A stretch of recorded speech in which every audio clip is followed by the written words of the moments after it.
এই মানব জন্মে। তাই তার সামগ্রিক সৃষ্টির উদ্দেশ্যই হচ্ছে, তার উদ্দেশ্যটা কি না, ভগবানকে বাদ দিয়ে জীবের উপভোগ করার প্রবণতাকে সংশোধন করা। ভগবানকে বাদ দিয়ে যে জীবের ভোগ প্রবৃত্তি, সেই ভোগ প্রবৃত্তিটাকে সংশোধন করার জন্যই তার সৃষ্টি। এবং তাই সেই পাপকর্ম উৎপাদনের মানসিকতাকে সংকুচিত করার উদ্দেশ্যে বিশেষভাবে পরিকল্পিত নির্দিষ্ট কোনো শাস্তি প্রদত্ত হয়ে থাকে। অতএব সেইগুলোর জন্য কিছু কর্মফল ভোগ থাকে ভক্তের। তো কীরকম ভোগ? জগতের মানুষের যেমন বছরের পর বছর, জন্মের পর জন্ম এই রকম কেবল কর্মফল ভোগ করতে থাকে। হ্যাঁ, এই যেমন এখানে একটা সেই যে একটা মেয়ে নিয়ে আসে না বাচ্চাটাকে, দেখো তার জন্মের চেয়ে কী অবস্থা হয়েছে। হ্যাঁ, ও যতদিন বেঁচে থাকবে এই রকমভাবেই বেঁচে থাকবে, না পারবে চলতে, না পারবে হাঁটতে, না পারবে কথা বলতে, না তার অঙ্গ প্রত্যঙ্গ সব তার কাজ করবে। যদি 80 বছরও বেঁচে থাকে তখন ওই বাচ্চার মতো সেই বিছানাতেই সমস্ত মলমূত্রাদি ত্যাগ থেকে আরম্ভ করে সমস্ত কিছু কার্য হবে। এগুলো কর্মের ফল। কিন্তু শুদ্ধ ভক্তের কীরকম কর্মফলটাকে ভোগ হয়? যদি মনের মধ্যে যদি মলিন বাসনা জেগে থাকে, কীভাবে না, যেমন আমাদের জীব গোস্বামী চরণ বললেন, শত কমলপত্র বেধ ন্যায়। এটা ন্যায় দিলেন, মানে 100টা পদ্মপত্র, 100টা পদ্মপত্রকে যদি একসঙ্গে রাখা যায় আর তাকে উপর দিয়ে যদি একটা ছুঁচ দিয়ে পেশাব দেওয়া যায়, তাহলে সবগুলো পাতা ফুটো হয়। কিন্তু সবগুলো পাতা একসঙ্গে ফুটো হয়ে যাচ্ছে কি? একসঙ্গে হচ্ছে? কখনো না। এটা কিন্তু একটার পর একটা ফুটো হয়ে যাচ্ছে। পেশাব দিলেও ছুঁচটাতে একটার পর একটা পাতা ফুটো হয়ে যাচ্ছে। টাইম অ্যান্ড স্পেস, একটা পাতার পরে একটা পাতা, যদিও খুব সংক্ষিপ্ত সময়। আর ওই পদ্মপত্রগুলোকে যদি একটা একটা করে গাঁথা যায়, কতক্ষণ সময় নিচ্ছে? একটা একটা পাতা নেওয়া হলো, একটাকে ছুঁচ দিয়ে বিদ্ধ করা হলো, কত সময় নিচ্ছে? অনেক বেশি সময় নিচ্ছে। তেমনি যারা ভগবত ভক্ত, ভগবানের পাদপদ্ম ভজন করলেন, তাদের মনের যে সূক্ষ্ম মলিন বাসনা যদি থাকে, সেগুলো শত কমলপত্র বেধন ন্যায় একসঙ্গে ভোগ হবে, অল্পের মধ্যে ভোগ হয়ে চলে যাবে, অল্প সময়ের মধ্যে। আর যারা ভগবানের ভজন করল না, তাদের এই একটা একটা করে পত্র গতিতে ন্যায় কর্মফল জন্মের পর জন্ম এইভাবে ভোগ হতে থাকে।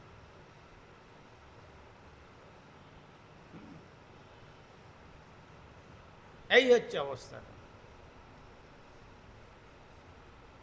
সেদিন নরোত্তম প্রভু এখানে বলেছিলেন না, কি বললেন?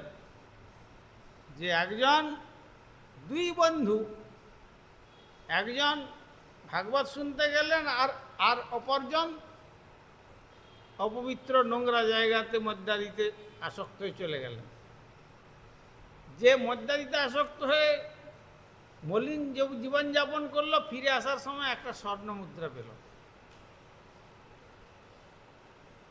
আর যে সৎসঙ্গেতে ভগবানের কথা শুনতে গিয়েছিল, তার পায়ে কণ্টক বিদ্ধ হলো। তার দুজনে যখন দেখা হলো, তোমার ভাগবত শুনে তোমার পায়ে কণ্টক বিদ্ধ হলো, আর আমার দেখো, আমি বরং এই কাজে গিয়েছিলাম, আমি সোনার মুদ্রা পেলাম, তার লাভ কোনটা? তখন সেই মহৎ ব্যক্তিটি ছিলেন সাধু প্রকৃতির। তো তিনি ধ্যান করে জানলেন, যে তার ভাগ্যেতে রাজভোগ ছিল, আর সাধুর ভাগ্যেতে এর জীবন নাশের সংশয় ছিল। কিন্তু এই ভাগবত কথা শুনতে শুনতে গিয়েছিল বলে ওই জীবন নাশটা না হয়ে সামান্য একটু কণ্টকবিদ্ধ হলো।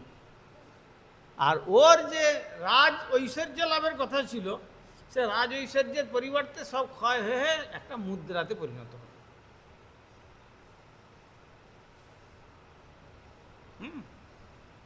সুতরাং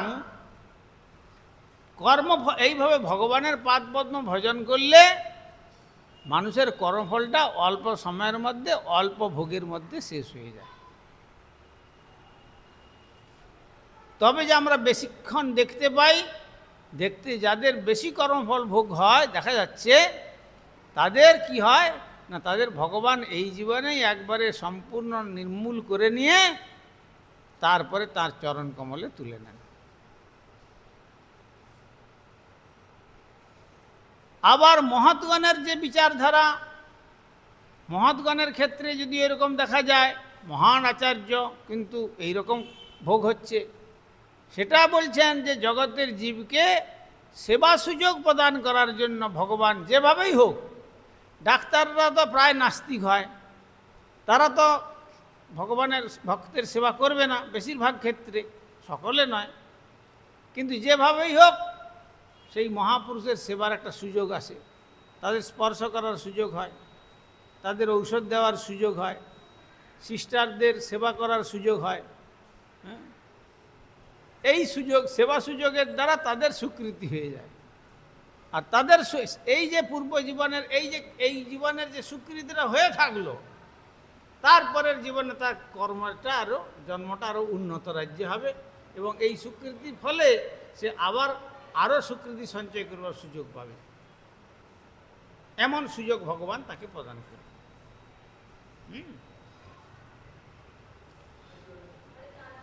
তাই তার কাছে পূর্ণরূপে শরণাগত ভক্তের পূর্বকৃত কর্মের ফল আর ভোগ করতে হয় না। তা সত্ত্বেও ভক্ত যেহেতু তার মনের মধ্যে পূর্বের পাপময় মানসিকতার অবশিষ্টাংশকে তখনও পোষণ করে রাখতে পারেন, তাই ভক্তের ভোগস্প্রিয়ার শেষ চিহ্নগুলিও সরিয়ে দেওয়ার উদ্দেশ্যে, যাতে করে সেই ভোগের স্পৃহাটা, ভোগের যে বাসনাটা, ভোগের বাসনাটার সেই স্পৃহা যেন সব শেষ।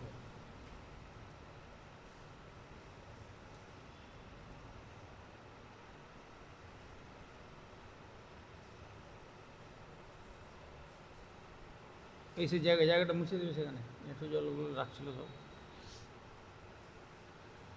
তাই ভক্তের সেই ভোগের স্পৃহার যে শেষ চিহ্নগুলো একবারে অন্তিম, যাতে করে আর স্পৃহার লেশ মাত্র না থাকে, কামনা বাসনার লেশ মাত্র যেন তার চিত্তের মধ্যে আর না থাকে জড়জগতের, সেই জন্য শ্রী ভগবান সেই শেষ চিহ্নগুলিও সরিয়ে দেওয়ার উদ্দেশ্যে ভগবান তার ভক্তকে শাস্তি প্রদানের ছলে এটি কর্মফল ভোগের লীলা করেন, পরিষ্কার করে দিয়েছে। যা কখনো পাপ কর্মের ফল ভোগ বলে মনে হয়, কিন্তু প্রকৃত তা নয়। ভগবানের সামগ্রিক সৃষ্টির উদ্দেশ্যই হচ্ছে ভগবানকে বাদ দিয়ে জীবের উপভোগ করার প্রবণতাকে সম্পূর্ণ সংশোধন করা। সামগ্রিক সৃষ্টির উদ্দেশ্যটা কি না, ভগবানকে বাদ দিয়ে জীবের যে ভোগ করার প্রবণতা, সেই প্রবণতাকে সম্পূর্ণ সংশোধন করা। কেননা এই জগতের যা কিছু, সমস্ত কিছুর ভোক্তা হচ্ছেন শ্রী ভগবান। অহং হি সর্বযজ্ঞানাং ভোক্তা চ প্রভুরেব চ, বলেন গীতাতে। অহং হি সর্বযজ্ঞ, নিশ্চিতার্থে সমস্ত যজ্ঞের ভোক্তা হচ্ছেন ভগবান শ্রীহরি। কিন্তু মানুষ কর্মফলেতে অহংকার ইতি আত্মা, অহংকার কর্তা অহম ইতি মান্যতে, অহংকারের দ্বারা বিমুগ্ধ হয়ে নিজেকে ভোক্তা বলে মনে করে। এইটাই হলো জীবের কর্মফলের দোষ বা জীবের ভাগ্যের দোষ। সেই ভাগ্যের দোষ থাকার জন্য নিজে ভোক্তা বলে মনে করেন, আর শুদ্ধ ভক্তগণ মনে করেন যে আমি ভোক্তা নয়, ভগবানই হচ্ছেন সমস্ত কিছুর ভোক্তা। এই জগতের আমার মালিকানা বলে কিছু নাই, এই জগতের সমস্ত কিছুর মালিকানা সত্তা হচ্ছেন তাঁর। কেননা আমরা যখন জন্মগ্রহণ করি তখন কোনো কিছুর মালিকানা আমাদের থাকে না।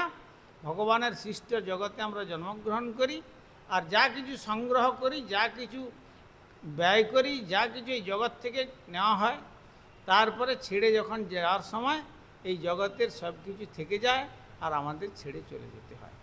মাঝখানে এইটুকু সময়ের মধ্যে আমরা মনে করি যে আমার ছেলে আছে, আমার মেয়ে আছে, আমার পুত্র বধূ কন্যা ইত্যাদি সব আছে, তাদেরকে জমি জায়গাগুলো আমার জায়গাগুলো আমি তাকে রেজিস্ট্রি করে দিই, তার হয়ে যাবে, আমার পরে আমি তাকে দিয়ে দিই, এইগুলো আমাদের এইরকম মনে হয়। কিন্তু এইভাবে দিতে দিতে কে কাকে দেবে, কে কাকে দেবে? কেউ কারো মতো দেওয়ার মতো কিছু নাই। সব যখন ছেড়ে সব যখন চলে যাবে এক সময়, ব্যাস সব থেকে যাবে। মনে করুন কারো বাবা তার ছেলেকে দিল, তার ছেলে তার ছেলেকে দিল, তার ছেলেকে দিল, তারপরে তার দেখা গেল তারপরে আর তার ছেলেই হলো না বা মেয়েই হলো না। তারপরে যখন তার স্বামী স্ত্রী দুইজনই মারা গেল, তখন সে জমি কার হবে? তখন সেটা সরকারের থেকে যাবে, আর সেটা তখন শেষ পর্যন্ত তার মালিক হয়ে যাবে সরকার। আর সরকারেরও পরম সরকার হচ্ছেন ভগবান। যেমন বিশ্বে যখন সব প্রলয় হয়ে যাবে, বিশ্ব যখন সব ধ্বংস হয়ে যায়, তখন এই জগতের মালিকানা শক্তি কার? কে প্রতিপালন করবেন? তখন তার মালিকানা শক্তি একমাত্র ভগবানের। বঞ্চাকল্পতরুভ্যশ্চ কৃপা সিন্ধুভ্যৈব চ পতিতানাং পাবনেভ্যো বৈষ্ণবেভ্যো নমঃ।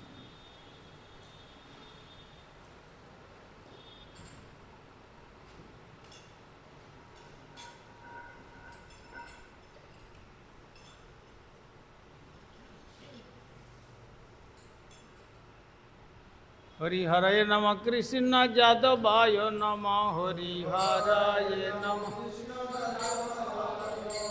আর যাদবায় মাধবায় কেশবায় নম, যাদবায় গোপাল গোবিন্দ রাম শ্রী মধুসূদন। আর গিরিধারী গোপীনাথ মদন মোহন। শ্রী চৈতন্য নিত্যানন্দ শ্রী অদ্বৈত সীতা।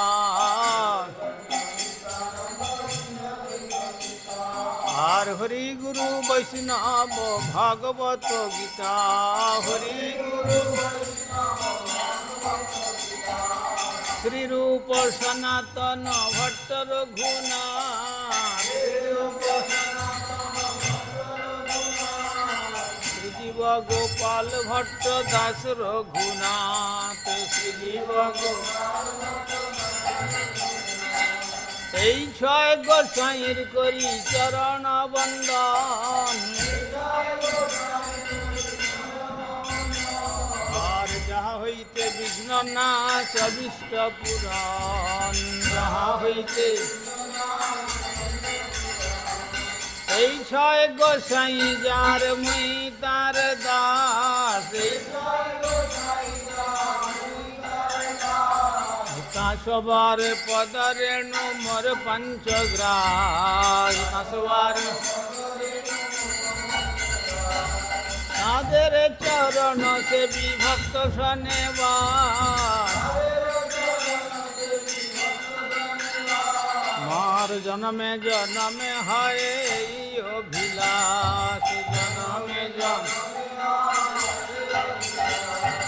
এই ছয় গোসাই যবে ব্রজ কৈলাবাস।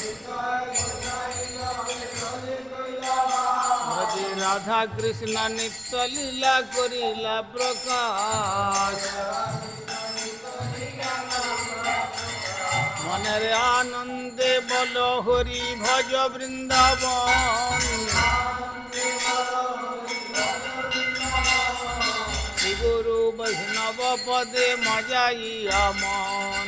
শ্রী গুরু বৈষ্ণব পদ পদ্ম করিয়া।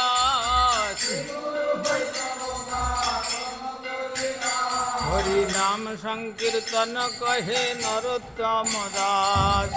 নাম সংকীর্তন बोलो हरे कृष्ण कृष्ण कृष्ण हरे हरे, हरे राम राम राम हरे हरे, हरे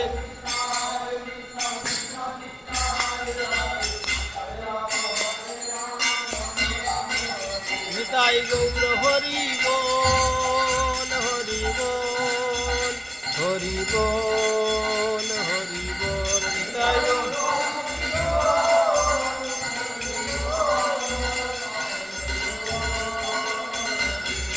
निताई गौर हरि बोल हरि बोल हरि बोल हरि